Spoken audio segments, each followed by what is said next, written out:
2025 সালের এপ্রিল মাসের ত্রৈমাসিক সাবস্ক্রিপশন ডেটা থেকে প্রাপ্ত গুরুত্বপূর্ণ তথ্য। জিও একমাত্র অপারেটর যেখানে এপ্রিল 2025 সালে 5.5 মিলিয়নেরও বেশি নতুন গ্রাহক সংযোজন করেছে, ইতিবাচক ভিএলআর সংযোজন করেছে। টানা দ্বিতীয় মাসে 5 মিলিয়নেরও বেশি ভিএলআর সংযোজন করেছে।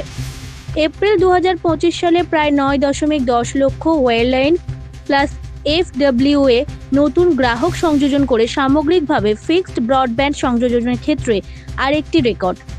মাসে 2.30 লক্ষ সংযোজন করে এয়ারটেলের থেকে প্রায় 4 গুণ।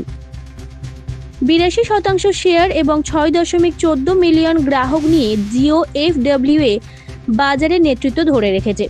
জিও 2.6 মিলিয়ন শেয়ার নিয়ে ওয়্যারলেস ব্যবসায় শিল্পের প্রবৃদ্ধিকে এগিয়ে নিয়েছে। এয়ারটেলের 0.2 মিলিয়ন 13 গুণ এবং VI এবং BSNL এর নেট পতন। গ্রাহকদের কাছে ধীরে ধীরে জনপ্রিয় হয়ে উঠেছে জিও।